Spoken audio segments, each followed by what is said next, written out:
Hello बच्चों, आज हम इस क्लास में क्लास 10 का वैल्यू स्टडी करेंगे, जिसमें पर बच्चों ये चैप्टर 5 होगा, नियंत्रण एवं समन्वय। तो बच्चों इसे इंग्लिश में कोऑर्डिनेशन एंड कंट्रोल या कंट्रोल एंड कोऑर्डिनेशन कह सकते हैं। तो बच्चे इस चैप्टर को मैं आप लोग को बेहतरीन तरीका से डिफाइन करने वाला हूं। इसके पहले के मैंने चैप्टर 1, चैप्टर 2, चैप्टर 3 और चैप्टर 4 तक मैंने बहुत अच्छे विस्तार पूर्वक आपको समझाकर रखा है, जाके प्लेलिस्ट में देख सकते हैं। और क्लास 10 के बच्चों के लिए बेहतर मौका है कि आप लोग 2026 में अच्छे तरीके से एग्जाम दे सकते हैं इस वीडियो को देखकर बच्चे।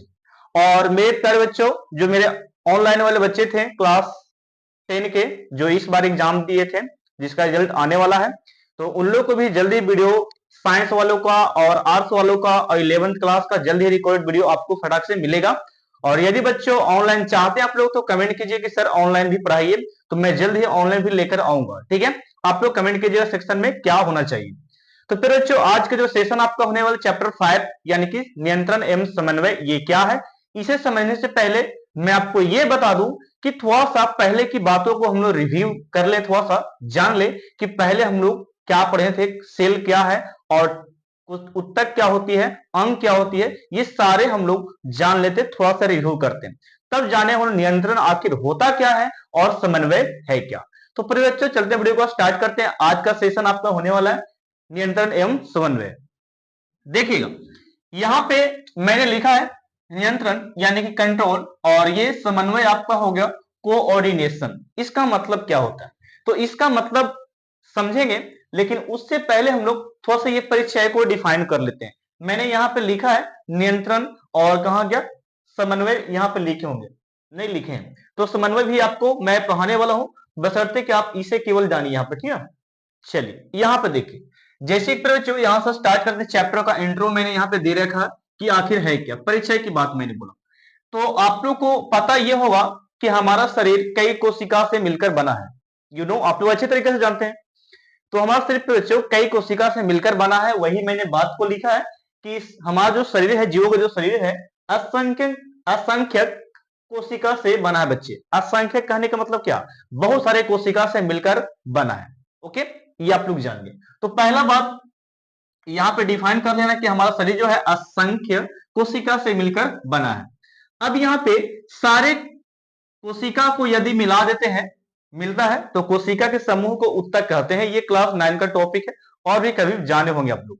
तो यहाँ पे देखिए मैंने लिखा है कोशिका यानी कि सेल। ज्यादा हम लोग डीपली में नहीं जाएंगे, नहीं तो चैप्टर इसी में घुस जाना पड़ेगा। ये सब थोड़ा सा बनाते समझाते मैं निकल देता हूँ। देखिएगा कोशिका की बात करते हैं, सेल की बात करते हैं, तो ये खुद कहता है कि ये शरीर की सबसे छोटी इकाई है बच्चे। शरीर की सबसे क्या है, छोटी इकाई है मेरे बच्चों। शरीर क्या है, सबसे छोटी इकाई है। और इसके दूसरे तरीका से डिफाइन करें तो कहता है शरीर की संरचनात्मक एवं क्रियात्मक इकाई को कोशिका कहा जाता है। ये ऐसे भी बोल सकते हैं शरीर की सबसे छोटी इकाई कोशिका कहते हैं, या फिर बच्चों ऐसे बोल सकते हैं कि शरीर की रचनात्मक एवं क्रियात्मक इकाई को कोशिका कहा जाता है। अब मैं आपको ये थोड़ा सा बातें समझा दूं कि संरचना या क्रियात्मक और इकाई का मतलब क्या होता है। तो फिर बच्चों मैं यहाँ पे आपको बता दूं कि संरचनात्मक कहने का मतलब उसकी बनावट कैसे है, कोशिका का किस तरीका कोशिका है, कैसा बनावट है, वो कैसा दिखता है। ओके, तो ये संरचना हो गया। ओके, उसकी बनावट हो गया। तो इसके बारे में हम लोग बात करते हैं, तो हम लोग की बॉडी में यानी कि बहुकोशिकीय जीवों में बात करते हैं बच्चों, तो एक तरह की कोशिका नहीं है। बात समझ गए, इसलिए बोल सकते हैं इसकी संरचना की बात करते हैं तो अलग अलग होती है कोशिका की। और बात करते हैं क्रियात्मक। अब यहां पे थोड़ा सा ये भी समझना पड़ेगा सर, वो संरचना यदि बोल सकते हैं कि हाथ का, मुंह का, या लिंग की कोशिका, या बोल सकते हैं कि तंत्रिकीय कोशिका, ये सारा जो कोशिका हम लोग को अंदर हमारे बॉडी के जो शरीर में है, ये सारा कोशिका क्या सब एक जैसा कार्य करती है, तो बिल्कुल नहीं बच्चे। सबका कार्य करने का तरीका यानी कि काम करने का तरीका सबका अलग अलग है। बात समझ पाए आप लोग। तो वही मैंने लिखा है कि संरचनात्मक यानी कि बनावट तो उसका है, लेकिन वो काम भी बेचारा क्या करेगा, अलग अलग तरीकों से करता है। जैसे कि इसको हम बात करें हाथ कोशिका की, तो ये लिखने का कार्य कर रही है। अब मुंह की कोशिका की बात करते हैं तो ये क्या लिख रहा है, नहीं परिचय। तो अपना अपना बोल सकते हैं, जो कोशिका है, कोशिका का जो अंग है, वो अपना अपना कार्य को निभा रही है। चलिए बात समझ गए। तो वही संरचनात्मक एकात्मक इकाई को हम लोग कोशिका कहते हैं। अब यहाँ पे टिश्यू की बात करते हैं, तो टिश्यू क्या कहता है कि ऊतक जिसको बोलते हैं, कहता है कोशिका के समूह को ऊतक कहा जाता है। ये आप लोग जानते होंगे, कोशिका के समूह को क्या बोलते हैं? ऊतक कहते हैं प्रियोच्यू। यहाँ पे मैंने लिखा कोशिका के समूह को ऊतक कहते हैं। अब बात करते हैं थोड़ा सा कि यदि बहुत सारे ऊतक को मिला दिया जाए तो क्या बनेगा। सवाल ये है, बहुत सारे ऊतक को यदि मिला दिए प्रियोच्यू तो वहां पे आपको अंग बनेगा, ये एवं अंग तंत्र का निर्माण होगा। ओके, अंग तंत्र हमारे बॉडी के अंदर है और ये हमारा अंग जो सामने दिख रहे हैं, हाथ पैर मुंह नाक, ये हमारा क्या है? अंग है बॉडी का।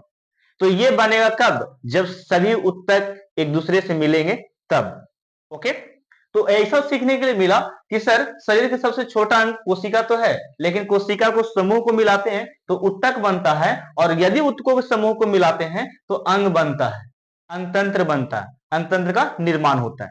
तो ये तीन पार्ट हम लोग एकदम जड़ से यहाँ पे चल रहे हैं बातों को लेकर। ठीक है, चलिए आगे बढ़ते, ये समझ में आ गया। आगे मैंने लिखा है कि प्यारे बच्चों, यदि आपका बोल सकते हैं अंग का निर्माण हो गया यहाँ पे, तो बताओ अंग अपना अपना कार्य करना चाहेगा ना? जीवों में जो अंग है वो क्या एक जैसा कार्य कर रही है? नहीं। अभी मैंने समझाया, हाथ की कोशिका कुछ अलग कार्य कर रही है, ये कुछ अंग अपना कार्य कर रही है, मुंह बोलने कुछ अलग कार्य कर रही है, पैर हमारे पैर की कोशिका कुछ अलग काम करेगा वो चलने का। तो बस समझे, सबका अलग अलग है। हमारे बॉडी के अंदर कितने कोशिका है, कितने कोशिका है, तो वो सब अलग अलग तरीका के कार्य करेंगे, वो भी मैं यहाँ पे समझाने वाला हूं। तो वही मैंने लिखा कि वर्ग की बात करते हैं जीवों के शरीर में। किसके शरीर में? जीवों के शरीर में वर्ग की बात करते हैं और इसके अंग की बात करते हैं। तो जीवों का जो अंग है प्रियोच्यू, जीवों का जो अंग है ये खुद बोलता है कि हम क्या करते हैं। सभी का बोल सकते हैं, सबका कार्य जो है सबका अलग अलग है। जैसे कि मैंने यहाँ पे देखिए कुछ, ये जो अंग है जीवों का अंग जो है, कुछ परिवहन तंत्र को, कुछ तंत्र को ये पूरा करती है, कार्य करती है। जैसे कि अनेक तरह का कार्य करती है, जैसे पाचन का कार्य, इसका कुछ अलग प्रोसेस है। डाइजेस्टिव सिस्टम जिसको बोल सकते हैं, इसका कुछ अलग प्रोसेस है पचाने का, ये तो अलग काम कर रही है। बात समझ पा रहे हैं? तो यही बोलता है कि जीवों के जो शरीर में जो जो अंग तंत्र है, जो अंग तंत्र, इसको हम एक और नाम देंगे अंग तंत्र, जो अंदर में है वो कुछ अलग अलग कार्य को कर रही है। जैसे कि पचाने का कार्य करे एक अंग तंत्र, वो क्या है, वो चैप्टर 1 में मैंने डिस्कस किया था। ठीक है, बहुत सारे पार्ट को मैंने बताया था अंदर के बारे में। तो वो अंग तंत्र पचाने का कार्य कर रही है। बात समझे? और चैप्टर यहाँ पे परिवहन में देखते हैं, तो परिवहन क्या करता था, परिवहन वाले में हम लोग ये देखें कि एक पदार्थ दूसरे जगह पे कैसे जा रही है, ये हम लोग परिवहन तंत्र में देखे थे, परिवहन में देखे, चैप्टर में देखे थे। तो ये परिवहन तंत्र किस तरीका से हो रहा है, अंग तंत्र के द्वारा, ये भी अपना कार्य को अलग तरीके से निभा रही है। ठीक है, चैप्टर 2 में मैंने परिवहन, चैप्टर 3 में मैंने पढ़ाया है। श्वसन भी इसी प्रकार है, तो नाक से श्वसन हम लोग कर रहे हैं। श्वसन तंत्र से रिलेटेड बहुत सारे अंग भी हैं, अंग तंत्र भी हैं, है कि नहीं? जैसे फेफड़ा हो गया, और ब्रोंक्स हो गया, ब्रोंकियोल्स हो गया, ट्रैकिया हो गया, गिल्स हो गया, ये सारे बोल सकते हैं हमारा अंग तंत्र बच्चे। ओके, तो ये इसका कुछ और अलग कार्य हो गया। यहाँ पे उत्सर्जन की बात करते हैं, तो ये क्या करता है, चैप्टर मैंने कल ही पढ़ाया था, ये वाला उत्सर्जन चैप्टर। इसमें पदार्थों को क्या करते थे, अवशिष्ट पदार्थों को बाहर निकालते थे। जैसे कि बात करते हैं किडनी की, तो किडनी क्या करता है, खून की सफाई करता है, तो वो तो अलग तरह से वर्क कर रहा है ना, वो अलग तरीका से वर्क कर रहा है, काम ही कर रहा है, खून की सफाई करके अवशिष्ट पदार्थों क्या कर रहा है, बाहर कर दे रहा है। और हमारा बोल सकते त्वचा भी उसी पर कार्य कर रहा है। ओके, तो ये भी क्या कर रहा है, पसीने को बाहर निकालने का कार्य करे त्वचा। तो ये देखे तो उत्सर्जन तंत्र भी बोल सकते हैं एक कार्य कर रहे, हमारे बॉडी एक कार्य कर रही है अंग तंत्र। ठीक ना? चलिए, परिसंचरण क्या, खून को एक जगह से दूसरी जगह पे लेके जाता था, यानी कि फेफड़ा से कोशिका तक, कोशिका से फेफड़ा, फिर वातावरण में छोड़ता था। तो ये परिसंचरण तंत्र उसी को बोलते हैं बच्चे, जो ब्लड के साथ ऑक्सीजन कोशिका में गया और कोशिका से CO2 उठाकर फिर फेफड़ा में लेके फिर वातावरण में छोड़ देता CO2 को। ठीक है, तो इस तरीका से बोल सकते हैं परिसंचरण तंत्र देखने के लिए मिला चैप्टर में। तो ये सभी जो है, ये सभी किससे संभव थे? तो ये सभी संभव हो पाए किससे? तो ये हो गया अंग तंत्र से संभव हो पाया था। ये बिना अंग तंत्र के ये सब तंत्र पूरा नहीं हो पाता। और जीवो में सब अलग अलग तरीके से वर्क कर रहे हैं, इतने सारे वर्क काम हो रहे हैं, तो सब कोशिका अलग अलग है, सबकी कोशिका क्या अलग अलग है, उत्तके उस सबको अलग अलग है। ओके, आगे बढ़ते हैं। अब आती है कि नियंत्रण एवं कंट्रोल। नियंत्रण को कंट्रोल भी कर सकते हैं इंग्लिश में। अब फिर बच्चों ये जरा थोड़ा बात समझना कि हम लोग में ऐसा क्या जरूरी है कि ये सब जो हो रहा है क्रिया ना, पाचन तंत्र, परिवहन तंत्र, श्वसन तंत्र, उत्सर्जन तंत्र और परिसंचरण तंत्र, ये सब के लिए क्या कंट्रोल जरूरी है, नियंत्रण जरूरी है? तो बिल्कुल हाँ बच्चे, जरूरी है। फॉर एग्जाम्पल समझिएगा, मैं पाचन तंत्र की ले लेता हूं बात, ठीक है, यहाँ पे तो यहाँ पचाने का ऐसा पाचन तंत्र में कुछ ऐसा अंग होगा, यदि बोल सकते हैं वो ज्यादा वर्क करने लगे, बॉडी के अकॉर्डिंग, बॉडी के अनुसार ज्यादा वर्क करने लगे वो अंग तंत्र, या अंग तंत्र कम कम बोल सकते हैं कि करने लगे कार्य, तो हमारे बॉडी में खराबियां तो उत्पन्न होगी, साथ साथ बीमारी भी उत्पन्न हो सकती है। ओके, तो उसको बोल सकते कंट्रोल करने के लिए, ये जो पाचन तंत्र में कुछ कंट्रोल करने के लिए कुछ ना कुछ ऐसा हार्मोन होगी जो उसको रोकेगी या उसको बढ़ाएगी। ओके, तो ऐसा प्रवृत्ति हम लोग को बॉडी में कुछ है, तो उसे हम लोग हार्मोन बोल रहे हैं। क्या? हार्मोन। तो ये हार्मोन क्या अंदर में बोल सकते हैं अंग तंत्र को क्या करता है? कंट्रोल करता है, नियंत्रण। ओके, भोजन, क्या भोजन में पदार्थ जो कुछ कुछ होते हैं, पदार्थ जो होते हैं, कुछ पदार्थ को काट छाट के अलग कर देते हैं, पचाते हैं, कुछ पदार्थ ज्यादा बोल सकते हैं मिक्स हो जाता है, तो ये सबको कम बेसी होना, ये सारे बातों पर डिपेंड करता है कंट्रोल। यदि कंट्रोल नहीं रहेगा तो पाचन तंत्र में गड़बड़ी भी हो सकती है, परिवहन तंत्र में भी गड़बड़ी हो सकती है, श्वसन में भी गड़बड़ी हो सकती है, या हमारा बोल सकते हैं श्वसन तंत्र का कोई भाग काम करना बंद कर दे, तो बोल सकते हैं कि ज्यादा काम करने लगे, तो ये भी जरूरी है प्रचु, इसका कंट्रोल नहीं हुआ तो वो जीव जीवित नहीं रहेगा, अच्छा से जी नहीं पाएगा। तो कंट्रोल ये सबके लिए बहुत जरूरी है कि अच्छे से वर्क करे, अच्छे से काम करे।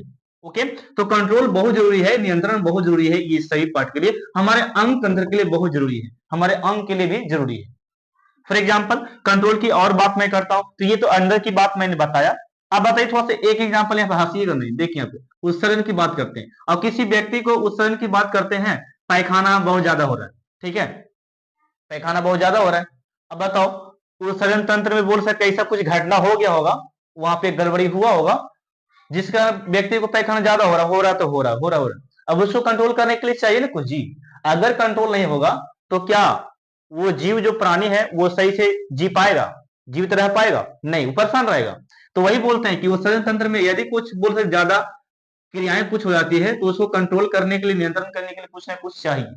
तो वही बोल रहे हैं कि हमारे अंग तंत्र में कंट्रोल होता है, होता किस तरीका से? तो वो किसी हार्मोन के द्वारा, या किसी किसी बोल सकते हैं अम्ल के द्वारा, ओके, या किसी एंजाइम के द्वारा उसको क्या किया जाता है? रोका जाता है, कंट्रोल किया जाता है, बढ़ाया घटा जा सकता है, ठीक है, बढ़ता है और घटता है। तो ये सारा बोल सकते होना बहुत जरूरी है, नियंत्रण और कंट्रोल। इसी बात करते हैं, और भी बोल सकते हैं परिसंचरण में रक्त की बहाव, कहीं कहीं पे बोल सकते ब्लड प्रेशर ज्यादा हो जाने से नसें फट जाती है, तो परिसंचरण तंत्र में भी गड़बड़ी अगर हो गया, ज्यादा ब्लड प्रेशर बोल सकते ब्लड बहने लगा, ब्लड बोल सकते ज्यादा प्रवाहित होने लगता है, और ऐसा क्रिया अगर होता है ब्लड फट गया, तो इस तरीका से ब्लड प्रेशर की समस्या हो जाती है। तो इस प्रकार बोल सकते हैं कि उसको कंट्रोल करने के लिए अंदर ना कुछ अंग तंत्र है, कुछ ना कुछ अंग तंत्र उसमें है जो कंट्रोल उसको करता है। और आगे मैं डिटेल में बताने वाला हूं प्रेक्षो कि आखिर में ऐसा हमारे बॉडी में क्या है कि जो हम लोग को वृद्धि है प्रेक्षो, हम लोग को वृद्धि को रोकता है, वृद्धि को प्रेरित करता है। ओके, तो वो मैं बताता हूं प्रेक्षो, देखिएगा जैसे कि मैंने बोला यहाँ पे अंग में समन्वय के लिए समन्वय जरूरी है। देखिए प्रेक्षो, नियंत्रण जो है कहता समन्वय के लिए जरूरी प्रेक्षो, ये मैंने बोला कि नियंत्रण जो है यानी कंट्रोल जो है अंगों में समन्वय के लिए जरूरी है। अब समन्वय है क्या, उसे भी समझते हैं। जैसे कि बच्चों अंग तो समझ गए, जैसे कि हमारे हाथ में यहाँ पे क्या हुआ, जैसे कि यहाँ पे हमारे हाथ में या कुछ मक्खी या कुछ काटा, वो काट रहा है, यहाँ पे खून को क्या कर रहा, अवशोषित कर रहा है, चूस रहा है। अब हमको दर्द ऐसा एहसास हुआ, तो ये दर्द जो यहाँ पे हो रहा है क्या हमारे ब्रेन तक पहुंच पाता है? तो बिल्कुल बच्चे, जिससे बोल सकते हैं ब्रेन तक पहुंचता है। इस तरीका से तंत्रिका हम लोग को सिखाएं, ये तंत्रिका को सिखाएं से ऐड है हमारे सभी अंग, उसके द्वारा ये इंफॉर्मेशन ब्रेन तक जाती है, और ब्रेन तक जाने के बाद ये ब्रेन ऑर्डर देता है किसको? आंख को देख बोलता है, आग को बोलता है, आग की तंत्रिका को ऑर्डर देता है, वो तंत्रिका आग तक जाएगा, आग को ऑर्डर देगा, फिर आग जाकर आग देखेगा इस अंक का, हाँ यहाँ पे क्या मच्छी मच्छी है जो काट रहा है, तो फिर वो बाएं हाथ को ऑर्डर देगा कि वहां पर से हाथ हटाओ, तो वहां पर से हट पाता है। ये ऐसा क्रिया समन्वय हो रहा है। और भी समन्वय का एग्जांपल है, जैसे कि आप किसी गरम तवा पे हाथ रखे हुए हैं और हाथ जल रहा है, तो ये एहसास किसके द्वारा होता है, तो ये तंत्रिका तंत्र के द्वारा, हमारे ये तंत्रिका तंत्र के द्वारा जुड़ा है ब्रेन से, वो ब्रेन में सबसे पहले इंफॉर्मेशन जाता है और इतना तेज जाता है, विद्युत धारा की तरह करंट फटाक से जाता है, ब्रेन में जाता है और ब्रेन में इंफॉर्मेशन पहुंचने के बाद फिर ये इंफॉर्मेशन आंख को देता है, आंख देखे पिक्चर बना के फिर ब्रेन को भेजेगा और फिर ब्रेन ऑर्डर देगा किसको, उस भाग को कि तुम वहां पर से हटा दो हाथ या पैर जो भी आग पे है। तो इस तरीका से कंट्रोल हो रहा है। यानी कंट्रोल होने के लिए, समन्वय के लिए हम लोग में देखें तो चार बात यहाँ पे, चार चीज को जरूरी है। एक आपका है कोशिका तंत्र, जो तंत्रिका तंत्र बोल सकते हैं। दूसरा आपका ब्रेन है, ब्रेन में तंत्रिका तंत्र है। और आपका हो गया हाथ और आंख। ये चारों का समन्वय, चारों एक साथ वर्क नहीं करेगी तो मनुष्य सही से बोल सकते हो वर्क नहीं या कार्य नहीं कर पाएगा, या वो जीवित भी नहीं रह सकता। इतना भी मैं बता देता हूं, ठीक है। जैसे कि मैंने यहां पे लिखा कि पौधों में वृद्धि के लिए हार्मोन जरूरी है प्रेक्षु। तो देखिएगा, पौधों में वृद्धि के लिए हार्मोन जरूरी है, ये एक तरह का बोल सकते नियंत्रण है। देखिए इस बात को नियंत्रण के मैं यहां समझाता हूं कि पौधों में वृद्धि के लिए हार्मोन जरूरी है। अब ये हार्मोन जरूरी है, हानि भी है और जरूरी भी है। जैसे जरा देखो यहाँ पे मैंने लिखा है, देखिएगा ये टॉपिक में मैंने लिखा कि पौधों में नियंत्रण रासायनिक हार्मोन से होता है प्रेक्षु। यानी कंट्रोल जो होता है पौधों में वो रासायनिक हार्मोन के द्वारा होता है। इस वाले टॉपिक से आप यहाँ पे लिख सकते हैं, ठीक ना, ये टॉपिक को यहाँ पे लेके जा सकते हैं, ओके ना, यहां से यहां लिख लेना। तो वही मैंने बोला कि पौधों में नियंत्रण रासायनिक हार्मोन के द्वारा होता है, ओके, उसमें तंत्रिके उत्तक नहीं होता पेड़ पौधों में। तो ये रासायनिक हार्मोन द्वारा होता है पेड़ पौधों कंट्रोल। जैसे कि एग्जांपल देखते हैं, तो ऑक्सीजन क्या करता है, ऑक्सीजन और जिबरेलिन वृद्धि के लिए सहायक है बच्चे। ये ऐसा एक हार्मोन है पेड़ पौधों में, दो हार्मोन है और भी हार्मोन हो गए, तो बोल सकते हैं ये दो हार्मोन को मैंने लिखा। ऑक्सीजन और जिबरेलिन जो है ये क्या करते हैं, वृद्धि करवाते हैं, यानी कि पेड़ पौधों पर वृद्धि करवाते हैं। अब ये वृद्धि करवाते रहेगा, ये हार्मोन कराता रहेगा वृद्धि, यानी कि बढ़ रहा है, जीव बढ़ रहा है, पेड़ पौधा बोल सकते हैं बढ़ रहा है। पेड़ पौधा क्या हुआ, यहां से यहां बढ़ रहा है, इस प्रकार पेड़ पौधा यहाँ पे इस तरीका से बढ़ रहा है। तो क्या ये बढ़ता ही रहेगा, नहीं पेड़ बच्चों, इसमें भी बोल सकते कुछ ना कुछ होगा जो इस वृद्धि को एक समय तक जाके इसको रोक लेगा। उस वृद्धि हार्मोन का नाम है एब्सिसिक एसिड। यदि ये नहीं रहे तो पेड़ बहुत ज्यादा लंबा हो सकता है और ऊपर जाके टूट भी सकता है, उसके टहनियां अगर बोल सकते झुक गया तो टूट भी सकता, तो हानि भी होगा। बात समझ गए। तो पौधों में कंट्रोल के लिए, इस कंट्रोल के लिए वृद्धि जो किया और उसको नियंत्रण के लिए, कंट्रोल के लिए कुछ ना कुछ एसिड और भी चाहिए, हार्मोन और भी चाहिए। उस हार्मोन का नाम है एब्सिसिक एसिड। और ये वृद्धि हार्मोन ये बढ़ाने का कार्य किया, ये कितना बढ़ाएगा इसका जिम्मेदारी है, और ये कितना कंट्रोल करेगा इसको, ये इसकी जिम्मेदारी है।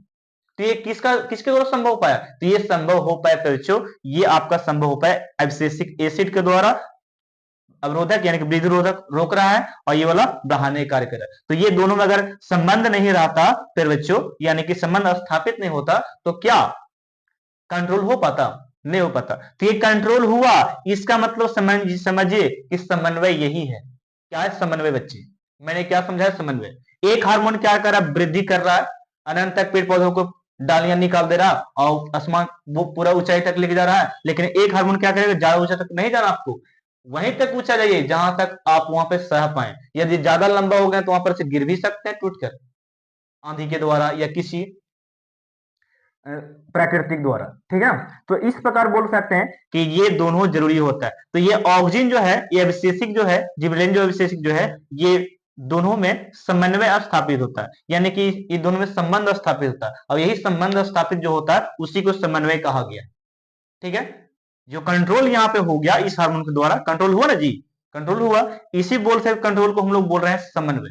क्या समन्वय, यानी कि समन्वय के लिए जरूरी है प्रेक्षकों, अंगों में समन्वय के लिए जरूरी है कंट्रोल। क्या कंट्रोल जरूरी है। तो ये पेड़ पौधों की बात था जो रासायनिक तरीके से होती है, पेड़ पौधों में। ओके, और मैं बात करता हूं यहाँ पे थोड़ा सा मनुष्यों की बात कर लेते हैं। तो मनुष्य फिर बच्चे, मनुष्य मैंने समझाया कि यहाँ पे तीन ऐसा भाग भी, तीन ऐसा पार्ट है। जैसे कि अंग की बात करते हैं, अंग की बात करते हैं, हमारा हाथ है, हाथ बोल सकते हैं, अभी मैंने समझाया। जैसे कि किसी व्यक्ति का हाथ किसी तावे पर चल जाए, गर्म से जल रहा है, तो ये इंफॉर्मेशन तंत्रिका तंत्र के द्वारा कहां पे चल जाता है, मेरुरज्जु, फिर ब्रेन में चला जाता है।